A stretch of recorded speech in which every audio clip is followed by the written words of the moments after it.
आता बघूया सविस्तर बातम्या। जिल्हा परिषदेच्या छत्रपती संभाजीनगर जिल्ह्यातील गट आणि गण यांचे आरक्षण सोडत निघाल्यानंतर जिल्ह्यात राजकीय घडामोडींना वेग आलाय। औद्योगिक परिसर वाळूज येथील गट नंबर 51 बजाजनगर वडगाव कोल्हाटी गटात सुरू असलेल्या राजकीय घडामोडींविषयी आपण आढावा घेणार आहोत। स्थानिक स्वराज्य संस्थांच्या निवडणुकाचं बिगुल वाजलं। जिल्हा परिषदेच्या गट गण आरक्षणाची सोडत काढण्यात आली। सर्व पक्ष संघटना कामाला लागल्या। नेते मंडळींच्या हालचाली वाढल्या। MIDC वाळूज परिसरातील बजाजनगर वडगाव कोल्हाटी गटात उमेदवार कोणता निवडून येणार, स्थानिक मतदारांमध्ये चर्चा रंगल्या। त्यातच माजी सैनिक निलेश सोनवणे यांच्या नावाची चर्चा दोनही जिल्हा परिषदेच्या गटांमध्ये सुरू झाली आहे। गट नंबर 51 बजाजनगर वडगाव कोल्हाटी गटात नेमकं घडतंय तरी काय, चला तर जाणून घेऊया।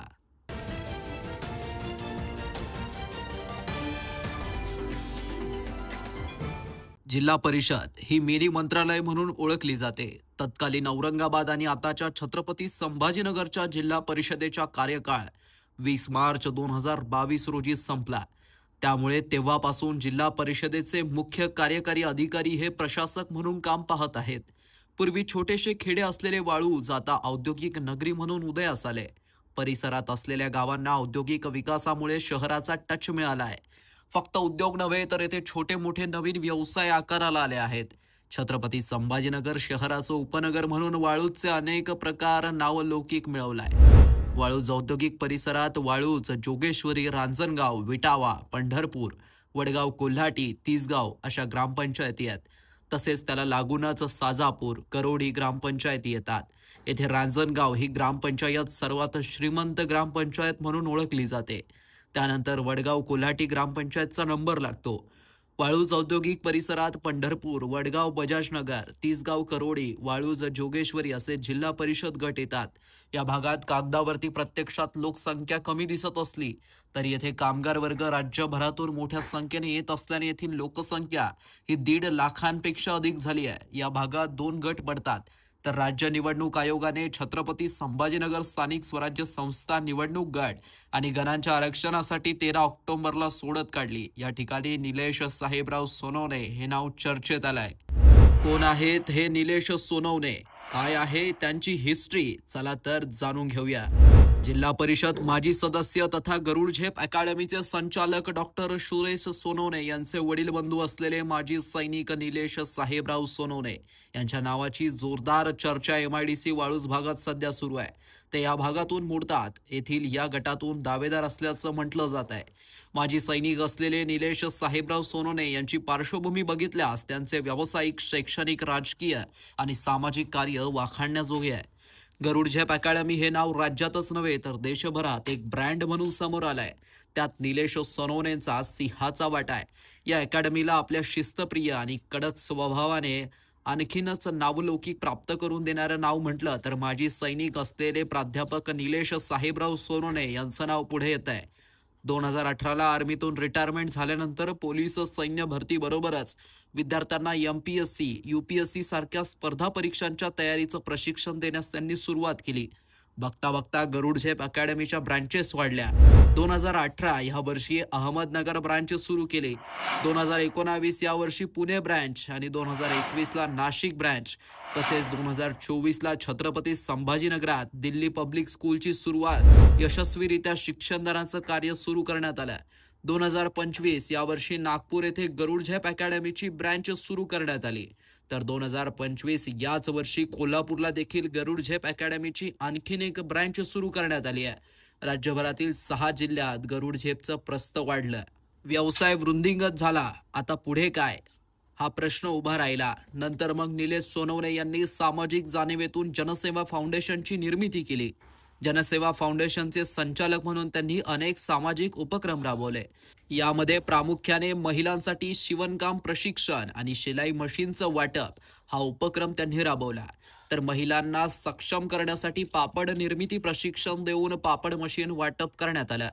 तर ड्रोन प्लेटचं प्रशिक्षण देऊन त्यांचं साहित्य आणि मशीन वाटप आदी लहान उद्योगांचं प्रशिक्षण देऊन मशीनचं वाटप करण्यात आलं। या माध्यमातून आज पावेतो 9,000 पेक्षा अधिक महिलांना आपल्या पायावरती उभे राहण्याची संधी त्यांच्या माध्यमातून उपलब्ध करून देण्यात आली आहे। PMAGP आणि अन्य योजनांचं कर्ज वाटप हा त्यांच्या कार्याचा मौलाचा दगड ठरत आहे.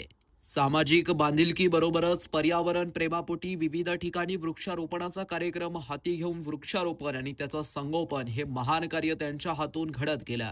याबरोबरच रक्तदान आणि अन्य सामाजिक उपक्रमामध्ये निलेश सोनवणे यांचा नेहमीच हिरिरीने सहभाग असतो. नंतर पुढे काय तर मग समाजकार्याबरोबरच ते राजकारणामध्ये सुद्धा सक्रिय झाले.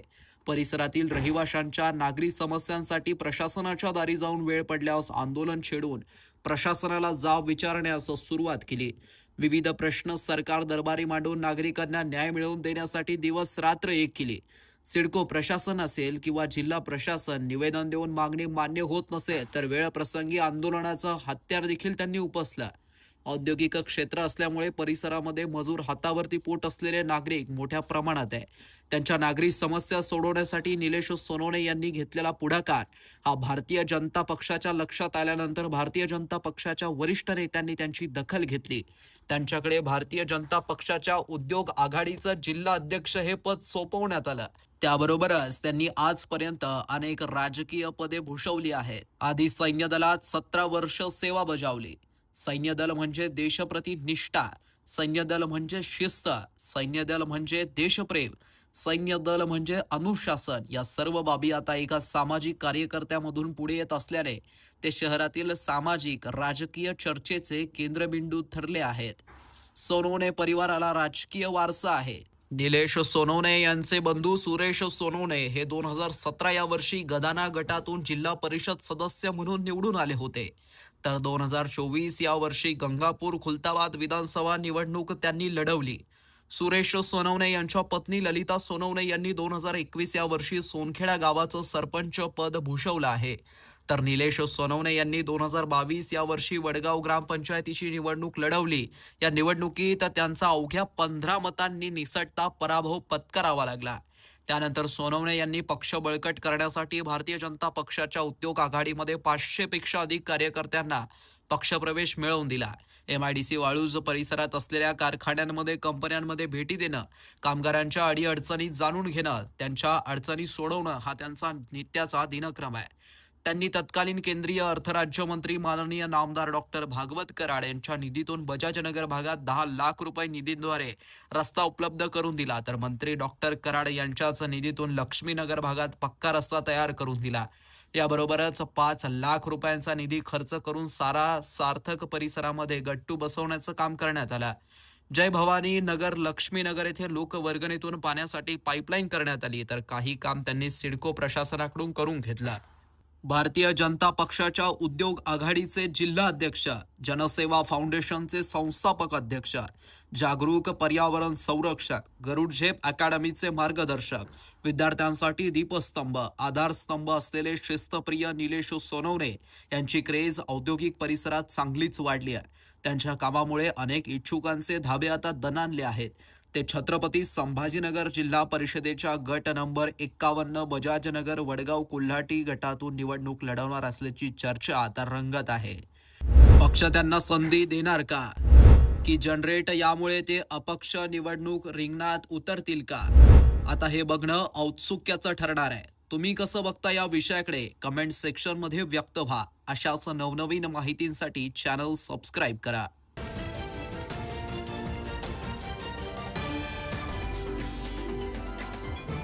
शहरवासियांना एक सुवर्ण संधी. तुम्ही एखादा व्यवसाय करताय का? मग ADN वरती जाहिरात करा आणि मिळवा व्यवसायात मोठा फायदा. तर वाट कसली बघत आहात? आत्ताच खाली दिसत असलेल्या नंबरवरती संपर्क साधा. आपल्याला अजूनही काही बातम्या आणि महत्त्वाच्या गोष्टी बघायच्या आहेत. त्यामुळे आपल्याला एक छोटासा ब्रेक घ्यायचा आहे. भेटूया एका छोट्याशा ब्रेक नंतर.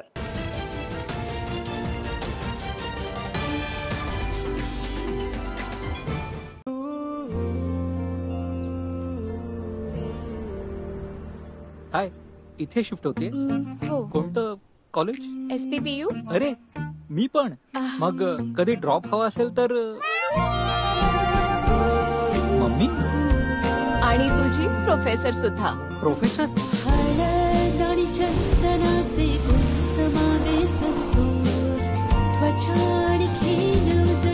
आमच्या संतूर मम्मीकडे तर स्वतःची गाडी आहे. तू मला ऑफिसला सोड. बाळा, ती चंदन लेपाने बनलेली संतूर अगरबत्ती लाव बरं. तुमच्या भक्ती इतकी शुद्ध अस्सल चंदन लेपाने बनलेली संतूर अगरबत्ती. दिवाळीनिमित्त सर्व नागरिकांना खूप खूप शुभेच्छा. ही दिवाळी सुख समृद्धी आरोग्य द्यावे, चांगले जावे हे माझ्यातर्फे, माझ्या परिवारातर्फे व माझ्या शैक्षणिक संस्थेतर्फे सर्वांना दिवाळीच्या खूप खूप शुभेच्छा. मी डॉक्टर मोहम्मद मजर अनवर खान, अध्यक्ष कोहिनूर शिक्षण संस्था, औरंगाबाद, संभाजीनगर. नमस्कार, मी नम्रता संभेराव. एडीएनच्या सर्व रसिक प्रेक्षकांना दिवाळीच्या माझ्याकडनं, माझ्या संपूर्ण परिवाराकडनं मनापासून शुभेच्छा. दिवाळी छान मजेत घालवा आणि हसत राहा. आयुष्य सुंदर आहे. थँक्यू. नमस्कार, मी प्रसाद खांडेकर. एडीएनच्या सर्व रसिक प्रेक्षकांना दिवाळीच्या खूप खूप खूप शुभेच्छा. हॅपी दिवाळी. हाय, नमस्कार, हॅप्पी दिवाळी. आणि दिवाळीच्या निमित्तानं छत्रपती संभाजीनगरच्या सर्व रहिवाशांना माझ्याकडनं हार्दिक हार्दिक शुभेच्छा. हॅपी दिवाळी. हाय, नमस्कार. आपल्या सगळ्यांना दिवाळीच्या खूप साऱ्या शुभेच्छा. संभाजीनगरमध्ये जे आमचे लाडके प्रेक्षक आहेत त्या सर्वांना दीपावलीच्या खूप साऱ्या शुभेच्छा. नमस्कार, मी प्रवीण पवार, पोलीस आयुक्त, छत्रपती संभाजीनगर. दिवाळीच्या छत्रपती संभाजीनगरच्या सर्व नागरिकांना खूप खूप मनापासून शुभेच्छा. ही दिवाळी आपल्याला आनंदाची, भरभराटी, सुखाची, समृद्धीची आणि आपल्या आयुष्यातील सर्व स्वप्न पूर्ण करारी जाओ. आपण दिवाळीमध्ये काळजी घ्या स्वतःची, आपल्या कुटुंबाची आणि आपल्या सर्व आजूबाजूच्या लोकांची. पुन्हा एकदा आपल्याला आणि आपल्या कुटुंबियांना दिवाळीच्या खूप खूप शुभेच्छा. धन्यवाद.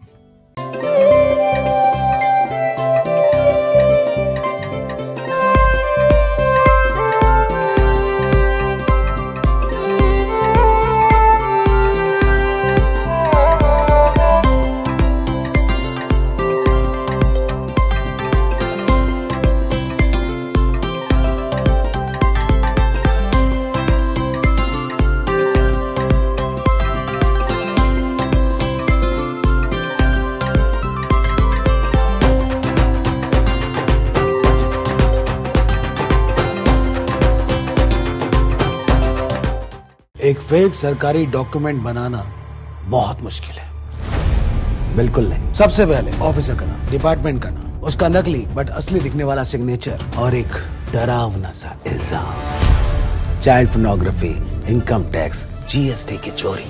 और फिर उसके बाद लिखो नोटिस और सेंड. सब फंसेंगे और हमें मिलेंगे पैसे. गलत. ये साइबर अपराधी हमें डराना चाहते हैं. क्या आप जानते हैं कि सरकारी ईमेल आईडीज हमेशा gov.in से एंड होते हैं. ऐसे नोटिस मिले तो सरकारी वेबसाइट से नंबर लेकर कॉल कर सकते हैं टू चेक कि नोटिस असली है कि नहीं. लगता है अब सब लोग साइबर दोस्त को फॉलो कर रहे हैं. स्कैमर्स के घिसे पीटे तरीकों को मत दो attention. India stop, think then take action.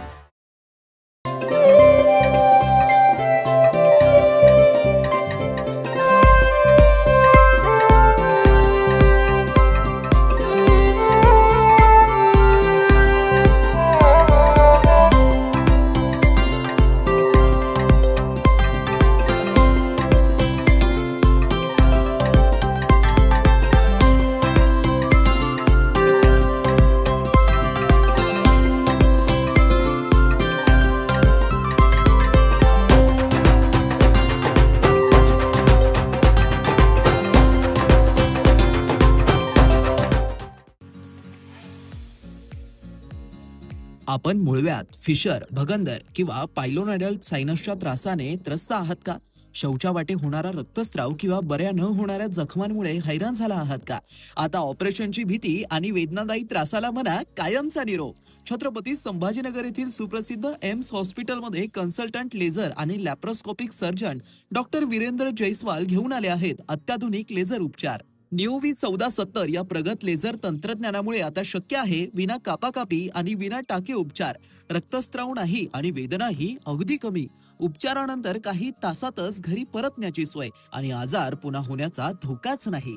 मुळव्यात, fissure, varicose व्हेन्स अशा अनेक आजारांवरती खात्रीशीर उपचार, तेही आता सवलतीच्या दरात. मग आता त्रास सहन करत बसू नका. आजच फोन करा आणि निश्चिंत व्हा. पत्ता AIIMS hospital, plot number 20, N11 CIDCO, Jalgaon road, Jadhavwadi signal जवळ, छत्रपती संभाजीनगर. संपर्क 93 70 59 09 73. एम्स हॉस्पिटल आता आपल्या आरोग्याची काळजी घेण्यासाठी सदैव तत्पर। शाम तक आपकी बिजली कट जाएगी। क्यों? आपके पार्सल में इल्लीगल सामान मिला है। कैसे? तुम्हारा बेटा रेपिस्ट के साथ पकड़ा गया है। कहा? क्या हुआ, डर गए? अब ये जो कहेंगे मान भी जाओगे। बेटे को फोन किया?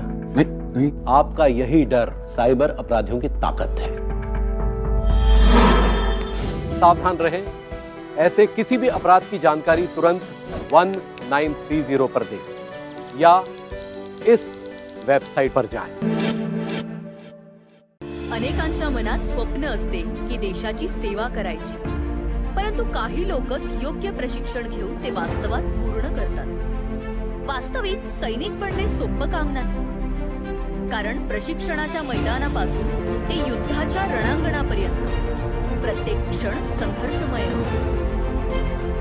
फक्त जो इमानदार, समजूतदार असेल आणि ज्याची इच्छाशक्ती प्रबळ असेल असाच व्यक्ती या क्षेत्रात टिकू शकतो। प्रत्येक वर्षी अनेक परीक्षार्थ्यांना यश प्राप्त होते, ते फक्त आणि फक्त गरुड झेप अकॅडमी। पंख आम्ही देतो, उंच भरारी तुम्ही घ्या।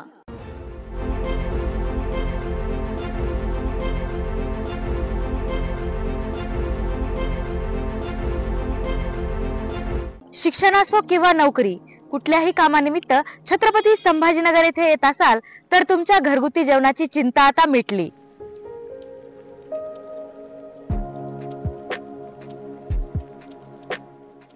माझं नाव विलास साबळे, मी राहणारा तसा जालन्याचा। मी छत्रपती संभाजीनगर मध्ये 5 ते 6 वर्षापासून MPSC ची तयारी करतो आणि जेव्हापासून इथे आलेलो तेव्हापासून मी रुचिरा स्वयंपाकघरामध्ये जेवण करतो।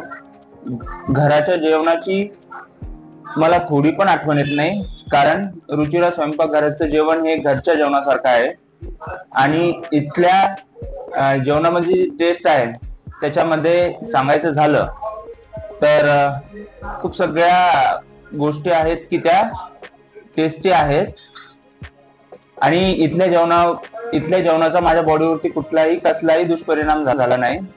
आणि सेकंड थिंग म्हणजे इथे हायजीन आणि फूड टेस्ट खूप छान प्रकारचे आहे। तकरीबन 15 साल से आता हूँ। जब भी वेजिटेरियन खाना दिल बोला तो यहाँ आके खाता हूँ, क्योंकि यहाँ का टेस्ट और क्वालिटी बहुत अच्छी है और ये लोग जो सामान इस्तेमाल करते हैं पकाने के लिए एकदम क्वालिटी वाला सामान रहता है और यहाँ पे साफ सफाई भी काफ़ी रहती है और टेस्ट भी अच्छा रहता है। और स्पेशली मैं तो बोलूँगा यहाँ का जो जवारी की रोटी और बेसन जो क्या बोलते पिठला भाकरी एंड दैट थिंग बैगन का भरता जो रहता है वो काफ़ी टेस्टी है। और दूसरा जो है ये आलू पराठा, मेथी paratha, puran poli, they are good in taste, very fine and I am satisfied by. घरगुती जेवणाच्या चवीसाठी एकदा अवश्य भेट द्या रुचिरा स्वयंपाकघर येथे। मस्त मास्क पहना रे तूने। Thank you sir. वो जान बचाने के लिए पहनना पड़ता है ना सर। रेडीमेड है या टेलर मेड है? ऑनलाइन ऑर्डर किया है सर। एक और है ना सर? देना। बहुत मस्त लगे आपको। ये ना सर। सर ना भाई, जान बचाने के लिए बाइक चलाते वक्त सिर्फ खोपड़े पे मास्क पहनेगा तो खोपड़े को कौन बचाएगा? समझ गया सर। हेलमेट ऑनलाइन ऑर्डर कर, वरना हमेशा के लिए ऑफलाइन हो सकता है। Okay sir. ये ले। चल हम ये भी ऑनलाइन भर दे। हेलमेट पहने, ट्रैफिक नियमों का पालन करे, जिंदगी के सफर को सुरक्षित रखे।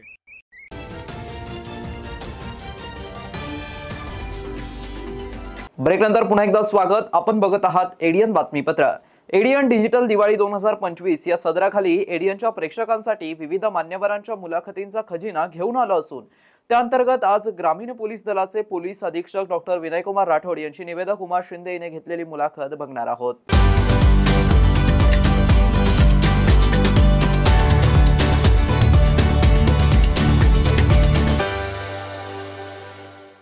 नमस्कार, मी उमा शिंदे आपल्या सर्वांचं मनपूर्वक स्वागत करते। आपण एडियन डिजिटल दिवाळी 2025 या विशेष सत्रामध्ये विविध मान्यवरांच्या मुलाखती घेत आहोत। आता आपल्या बरोबर आज उपस्थित आहे छत्रपती संभाजीनगर ग्रामीणचे पोलीस अधीक्षक डॉक्टर विनयकुमार राठोड सर। सर्वप्रथम एडियनच्या वतीने मी आपलं मनपूर्वक स्वागत करते सर, आणि आपल्याला दीपावलीच्या अनेक शुभेच्छाही देते. नमस्कार. आपल्याला सुद्धा व आपल्या सर्व एडियन डिजिटल न्यूज चॅनलच्या सर्व प्रेक्षकांना सुद्धा दीपावलीच्या खूप खूप शुभेच्छा. धन्यवाद सर. आपण मुलाखतीला सुरुवात करूया.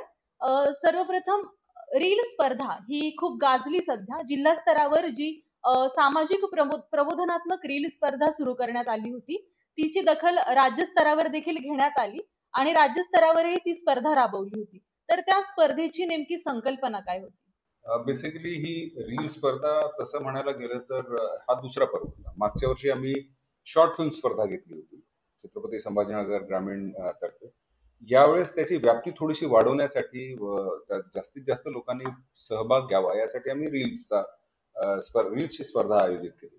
त्याचा फायदा हा झाला की जे आजकालचे यूथ आहेत त्या कोणत्याही ना कोणत्या गोष्टीसाठी सुद्धा रील्स करतात. आम्ही ही संकल्पना रील स्पर्धेमध्ये लोकांचा सहभाग वाढवण्यासाठी आणि त्यांच्या माध्यमाने प्रबोधन घडवून आणण्यासाठी जे दोन सगळ्यात मोठे भेडसावणारे प्रश्न जे आहेत, जे अंमली पदार्थ आणि त्यांचा दुरुपयोग आणि त्याचबरोबर महिला सशक्तीकरण, ज्याला आम्हाला असं वाटतं की ह्या दोन्ही गोष्टी थोड्याशा एकमेकाशी निगडीत आहेत आणि त्यामुळे दोन्ही नव्या संकल्पनामध्ये दोन्ही ज्या गोष्टींचा उपयोग करून आम्ही ही स्पर्धा आयोजित करण्याचा प्रयत्न केला. जी, त्याला उत्स्फूर्त प्रतिसाद देखील मिळालेला आपल्याला पाहायला मिळालाय. मला वाटतं की मागच्या वर्षीच्या जर कंपॅरिझन केलं तर जवळपास 64 स्पर्धक यावेळेस आले होते. त्यामुळे नक्कीच ती सक्सेसफुल होती अशी म्हणायला हरकत नाही. जी, आपण पाहतोय सध्या गुन्ह्याचं स्वरूप हे बदललेलं आहे. पारंपरिक पद्धतींना सोडून आता आधुनिक तंत्रज्ञानाचा अवलंब गुन्हेगार करताना दिसतात आपल्याला. तर या आधुनिक तंत्रज्ञानाचा वापर गुन्हेगारांच्या तोडीस तोड पोलीस प्रशासन कसा करत आहे गुन्हे कमी करण्यासाठी? मला असं वाटतं की यामध्ये सरळ सरळ आमची ही धारणा आणि धोरण हे असलं पाहिजे की we should be one step ahead of the criminals. जर गुन्हेगार IT इन्फॉर्मेशन टेक्नॉलॉजीचा किंवा सायबर स्पेसचा किंवा डीप स्पेसचा उपयोग करत असतील तर त्याच्या पुढे जाऊन त्यामध्ये आम्ही त्यांच्या एक पाऊल पुढे राहण्याचा प्रयत्न करतो आणि नक्कीच आज त्याच्यासाठी आम्हाला जो CCTVचं जाळं पसरलेलं आहे, मोबाईलचा नेटवर्क पसरलेला आहे, त्याचबरोबर जेवढे काही सोशल मीडिया प्लॅटफॉर्म्स आहेत त्यांच्याबरोबर महाराष्ट्र शासन, त्याचबरोबर महाराष्ट्र पोलीस आणि छत्रपती संभाजीनगर पोलीस यांच्याशी आमचा सतत संबंध येत असतो आणि नक्कीच डिजिटल ट्रेस तयार होत असतो ह्यामध्ये. त्यामुळे डिजिटल ट्रेसच्या माध्यमाने आम्ही आपल्या माध्यमाने सांगू इच्छितो की कोणताही गुन्हेगार हा ट्रेस आउट 100% होऊ शकतो. त्यामध्ये वेळ कदाचित कमी जास्त होऊ शकतो, परंतु इतर गुन्ह्यांच्या कंपॅरिझन मध्ये यामध्ये trace digital record digital trace तयार होतो. त्यामुळे त्याला आम्ही नक्कीच डिटेक्ट करण्याचा प्रयत्न करत असतो. जी, आपण आता समाजात जर पाहिलं तर आर्टिफिशियल इंटेलिजन्स खूप प्रचलित झालंय. डीप फेक असेल, फ्रॉड्स असेल, ई कॉमर्सच्या वेबसाईट आहे त्यावरती फसवणुकीचे प्रकार खूप वाढलेले आहेत. म्हणजेच गुन्हेगार वेगळ्या मार्गांचा अवलंब करत आहे. तर पोलीस प्रशासन ते नियंत्रण करण्यासाठी काय सध्या पावलं उचलत आहे? मला असं वाटतं की यामध्ये समाज प्रबोधनाची खूप मोठी गरज आहे. आपण डीप फेक म्हणा किंवा आर्टिफिशियल इंटेलिजन्सच्या माध्यमाने कोणाचाही आवाज, कोणाचाही चेहरा यामध्ये शब्द टाकण्याची क्षमता असते, परंतु त्यामध्ये जर आपण सूक्ष्मपणे पाहिलं तर 100% त्याच्यामध्ये आपल्याला ते खोटं आहे हे लक्षात येतं. आणि अशा वेळेस जेव्हा एखादी व्यक्ती एखाद्या व्यक्तीला फोन करते आणि काहीतरी पैशाची मागणी करते किंवा ब्लॅकमेल करायचा प्रयत्न करते, तेव्हा त्याचा तात्काळ आपल्याला व्हेरिफिकेशन, रेक्टिफिकेशन किंवा ज्याच्या नावाने केलं त्याला फोन करून की बाबा तुझा असा फोन आला होता, खरं आहे का, हे करणं गरजेचं आहे. आपल्याला माहिती आहे की मागच्या काही महिन्यांपासून मोबाईलमध्ये जो कॉलर ट्यून आहे त्यामध्ये सुद्धा या बाबतीत डिजिटल अरेस्ट असतील किंवा डीप फेक व्हिडिओच्या बाबतीमध्ये प्रबोधनात्मक मेसेजेस पाठवले जातात. त्याचबरोबर आमची जे काही इंस्टाग्राम हँडल आहे, आमचं सोशल मीडिया साईट आहे, त्यामध्ये सुद्धा आम्ही वारंवार या प्रकारचे रील्स, या प्रकारचे मेसेजेस जे आहेत ते आम्ही फॉरवर्ड करतो. वेगवेगळ्या ग्रुप्समध्ये, वेगवेगळ्या व्हॉट्सअप ग्रुप्समध्ये जे काही आमचे पोलीस स्टेशन मधले व्हॉट्सअप ग्रुप्स असतील किंवा ग्राम सुरक्षा दलचे जे काही व्हॉट्सअप ग्रुप्स आहेत त्यामध्ये सुद्धा याचे जास्तीत जास्त प्रचार व प्रसार आम्ही करतो आणि त्याचं नक्कीच पॉझिटिव्ह हे आम्हाला दिसत आहे. जी, नक्कीच. आपण जर उदाहरण दाखल बघायला गेलो तर आपले संभाजीनगरचे माजी जिल्हाधिकारी होते सुनील चव्हाण सर. तर त्यांच्या प्रोफाईल गुन्हेगारांनी सोशल मीडिया प्रोफाईल तयार केला आणि त्यावरतून पैसे मागण्याचा प्रकार सुरू झाला होता. म्हणजे स्वतः अधिकारी जर या जाळ्यात अडकत असतील, कारण त्यांनी नंतर स्पष्ट केलं की ती माझी प्रोफाईल नाही, त्यावर पैसे पाठवू नका. तर सामान्य नागरिकांनी कुणाकडे बघायचं असा प्रश्न उपस्थित एकदम होतो. बरोबर तुमचा आणि रास्त प्रश्न आहे. परंतु क्रिमिनल मेंटॅलिटी हीच असते की अशाच माणसाचं प्रोफाईल ते तयार करण्याचा प्रयत्न करतात ज्याच्यामुळे आपल्याला विश्वास बसेल. एखाद्या सर्वसामान्य नागरिकाला जर हे केलं तर कोणीही नाही करणार. आणि वारंवार हे सिद्ध झालेलं आहे किंवा दिसत आहे की सिनियर IPS ऑफिसर्स, आर्मीतले, पोलीसमधले, रेव्हेन्यू मधले, ऍडमिनिस्ट्रेटिव्ह डिपार्टमेंटचे मिनिस्टर्स यांचे सुद्धा फेक प्रोफाईल्स तयार केल्या. परंतु मी आधी आपल्याला जसं सांगितलं की असा कोणताही व्यक्ती जो पैसे मागत आहे त्याच्याशी संपर्क साधायला आपल्याला 2 मिनिटं लागतात. साधा एक फोन केला तरी सुद्धा. आणि हेच आपण वारंवार लोकांमध्ये रुजवण्याचा प्रयत्न करत आहोत की कोणत्याही प्रकारची अशी पैशाची मागणी असो किंवा ब्लॅकमेलिंग असो किंवा काही असो, ताबडतोब समोरची व्यक्ती जी प्रिटेंड करते की मी ही व्यक्ती आहे त्याच्याशी फोन करून ते आपल्याला कन्फर्म करणं गरजेचं आहे. जी नक्कीच. आणि अशाच प्रकारे डिजिटल अरेस्ट ही संकल्पना काही मागच्या काळापासून समोर आली आहे. तर सामान्य नागरिकांना आम्ही पोलीस विभागातून बोलतोय, तुमच्या मुलाला, तुमच्या नातेवाईकांना आम्ही अरेस्ट केलंय असं भासवून त्यांच्याकडनं खंडणी उकळली जाते. तर अशा वेळेस नागरिकांनी काय काळजी घ्यायला हवी? सगळ्यात महत्वाचं म्हणजे हे लोकांमध्ये आपल्या माध्यमाने मी सांगू इच्छितो की कोणत्याही प्रकारच्या पोलिसांच्या प्रोसेसेसमध्ये, मग ते इंट्रॉगेशन असो किंवा अरेस्ट प्रोसिजर असो, डिजिटल माध्यमाने कधीही कोणाला बोलवण्याचे प्रकार किंवा असं होत नाही. आपण अजूनही आमचे समन्स असो, हे रिटर्न समन्स, फिजिकल समन्स जातात. आमचा कर्मचारी तिथे जातो आणि मग त्याला सांगतो की तुमच्या नावाचा अरेस्ट वॉरंट असेल तर अरेस्ट वॉरंट असेल, समन्स असेल तर समन्स असेल. हे आपण सुदैवाने अजूनही आपण कागदी स्वरूपात करतो. त्यामुळे हे लोकांमध्ये हे जाणं हे गरजेचं आहे की अशा प्रकारे कोणीही डिजिटल अरेस्ट हा प्रकारच नाहीये. असं कुठेही की तुम्ही घराबाहेर निघूच नका, तुम्ही घरात, असं आजपर्यंत आपण कधी ऐकलं नाही. हे कॉमन सेन्स. दुसरं विशेष आपण पाहू शकतो की हे जास्त करून सिनियर सिटीजन्स किंवा महिला वर्ग यांना अशा प्रकारच्या धमक्या दिल्या जातात किंवा, आणि त्यामुळे त्यांच्यामध्ये हे जास्तीत जास्त प्रबोधन होणं गरजेचं आहे की अशा प्रकारचा कुठलाही डिजिटल प्रकार हा नसतोच. त्यामुळे अशा गोष्टींना बळी पडू नये. जी नक्कीच. शाळेत, महाविद्यालयात जाणाऱ्या ज्या मुली आहेत त्यांचा प्रश्न ऐरणीवरच असतो नेहमीच, कारण मुली हा विषयच संवेदनशील आहे. तर अशा वेळेस महिलांच्या संरक्षणासाठी आपल्या संभाजीनगर जिल्ह्याच्या ग्रामीण पोलीस शाखेतर्फे काही इनिशिएटिव्ह किंवा उपक्रम आहेत का की महिलांना गरज पडेल तेव्हा त्या तात्काळ मदत मागू शकतील? आमच्याकडे आमचं ASTU सेल आहे, ज्याच्या माध्यमाने आम्ही दामिनी पथक जे आहेत ते प्रत्येक पोलीस स्टेशनमध्ये एस्टॅब्लिश आहे. त्याचबरोबर मुली असो किंवा लहान मुलं असो, कुठल्याही प्रकारचं शाळेत किंवा घरी त्यांचं कोणी मॉलेस्टेशन करत असेल तेव्हा गुड टच आणि बॅड टच याचं शिक्षण सुद्धा आम्ही आमच्या प्रत्येक पोलीस स्टेशन मधल्या जे पोलीस दीदी आणि पोलीस काका या प्रोग्रामद्वारे आम्ही घेत असतो. पोलीस स्टेशनचे जे अधिकारी, विशिष्ट अधिकारी नेमलेले असतात, त्यामध्ये महिला अधिकारी किंवा कर्मचारी कंपल्सरी असते. त्या शाळेत आणि कॉलेजेसमध्ये जातात, विशेष करून शाळेमध्ये. आणि प्रायमरी स्कूलचे मुलं आहेत त्यांना सुद्धा अशा प्रकारच्या जे काही गुड टच आणि बॅड टचचं प्रबोधन अतिशय, ज्याला आपण म्हणतो की सटल वे मध्ये, PPTच्या पॉवर पॉईंट प्रेझेंटेशनच्या माध्यमाने किंवा इलस्ट्रेटेड चित्रांच्या माध्यमाने, कुठेही त्याच्यामध्ये विभत्सपणा न आणता परंतु अतिशय सटलपणे त्यांना तो मेसेज देण्याचा प्रयत्न करत असतो. नंबर 1. नंबर 2, बऱ्याचशा पोलीस स्टेशन्समध्ये आम्ही CCTVचं जाळं, जसं उदाहरणार्थ आपल्याकडे गंगापूर, वैजापूर, सोयगाव, सिल्लोड, फरदापूर या ठिकाणी ऑलरेडी आपण DPDCच्या माध्यमाने CCTVचे जे प्रोजेक्ट आहे ते राबवलेले आहे. येत्या काही महिन्यामध्ये गंगापूर, खुलताबाद आणि आजूबाजूचे 2-3 पोलीस स्टेशन्स या ठिकाणी सुद्धा, आणि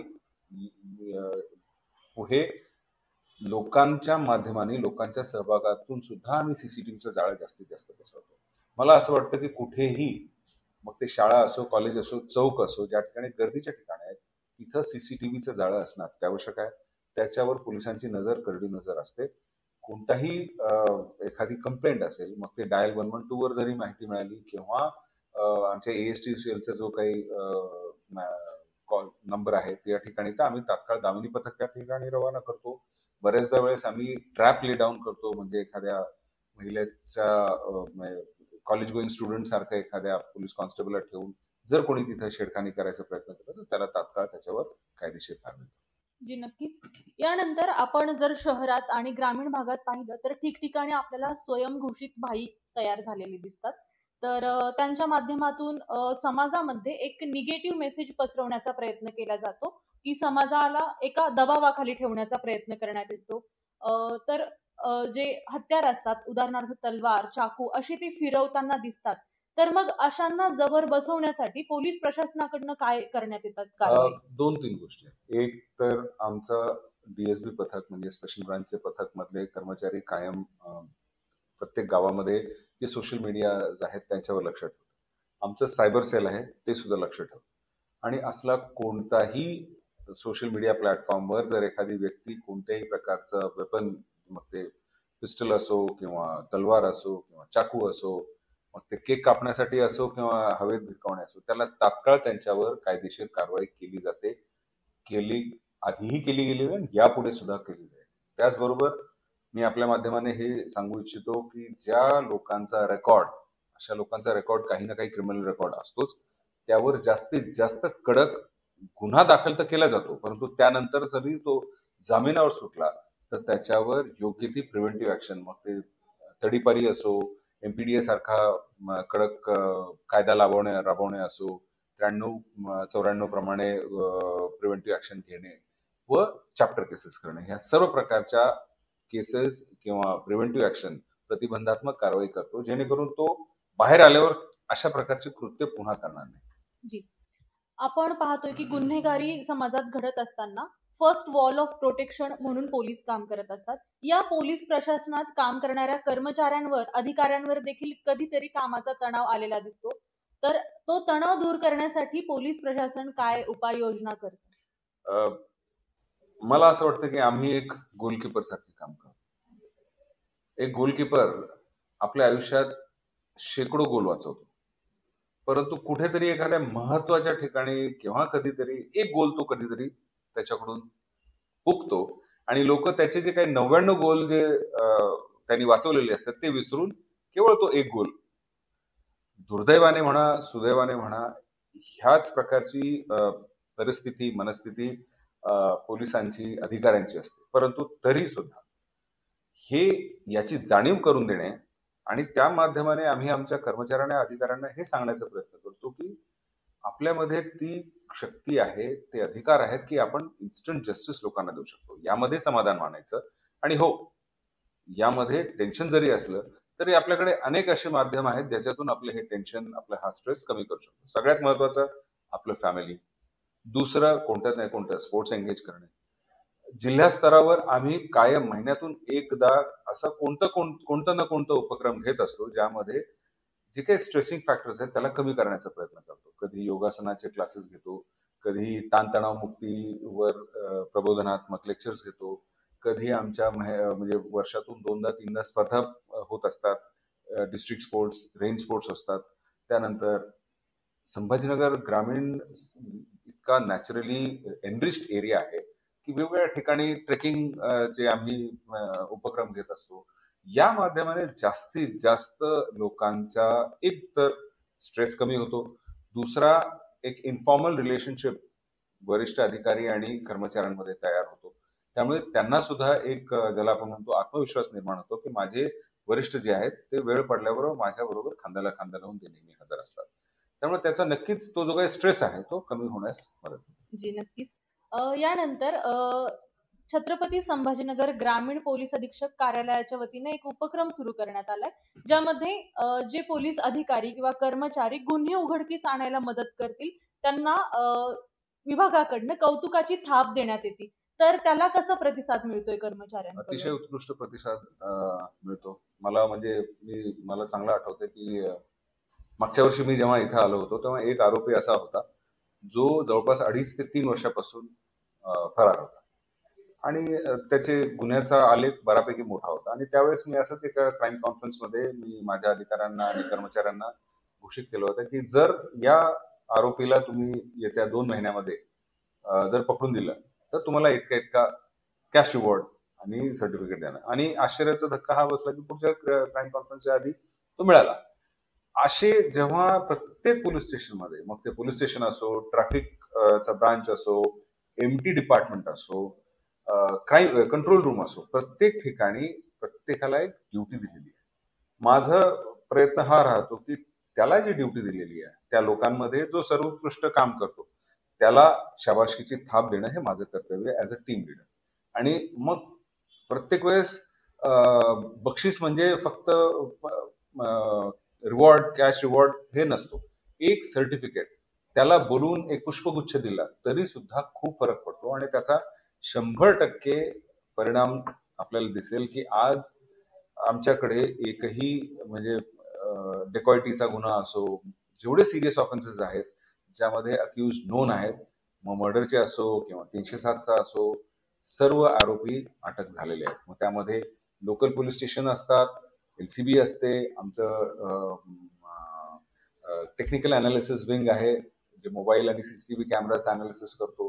हे सगळे घटक अतिशय एक जोमाने ज्याला आपण हेल्दी कॉम्पिटिशन, म्हणजे बऱ्याचदा लोकल क्राईम ब्रांच म्हणजे LCB आणि पोलीस स्टेशनचे दोन्ही टीम्स एकत्र काम करत असतात. दोघं हेल्दी कॉम्पिटिशन, कोण आधी डिटेक्ट करतो ह्याच्यावर त्यांचा भर असतो आणि त्यामुळे नक्कीच जिल्ह्याला त्याचा फायदा होतो. नक्कीच.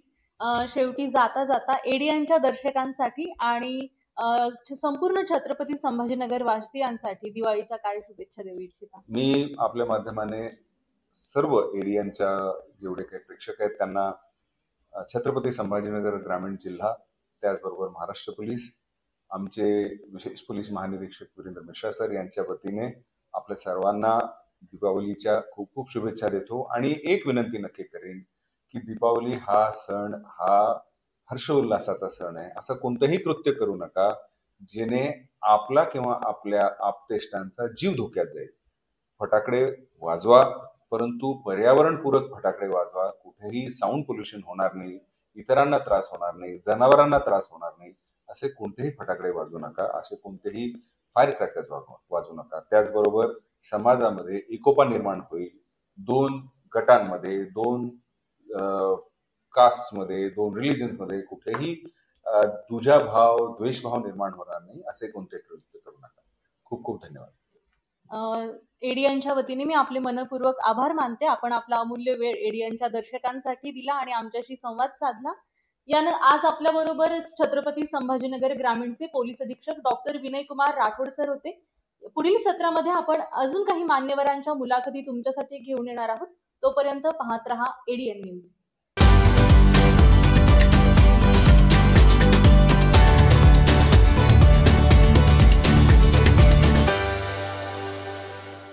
आणि याबरोबरच हे बातमीपत्र इथे संपलं. पुन्हा भेटूया पुढील बातमीपत्रात. तोपर्यंत पाहत रहा आपल्या हक्काचं बातमीपत्र एडियन न्यूज.